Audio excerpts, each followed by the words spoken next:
रेहान एक पुराने होटल में रुका था जो शहर से दूर पहाड़ों के दरमियान एक सुनसान जगह पर था। होटल का अमला थका हुआ और खामोश मिजाज था। जब रेहान ने चेक इन किया तो रिसेप्शन पर मौजूद बूढ़े मुलाजिम ने एक लम्हे को रुककर कहा, कमरा 313 आपको वही दिया जा रहा है। रेहान ने मुस्कुराकर सर हिलाया मगर मुलाजिम की आंखों में छुपी परेशानी को नजरअंदाज कर दिया। कमरा सादा मगर साफ था, मगर जैसे ही रेहान अंदर दाखिल हुआ उसे एक अजीब सी ठंडी हवा का झोंका महसूस हुआ, जैसे कमरे में कोई पहले से मौजूद हो। रात के 3 बजे अचानक दरवाजा खुद ब खुद खुला। रेहान हड़बड़ाकर उठा मगर बाहर कोई न था।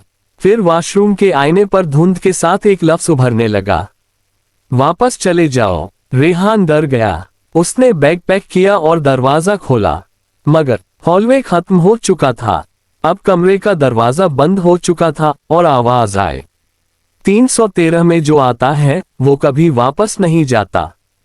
स्क्रीन ब्लैक, बस सांसों की आवाज और एक आखिरी चीख।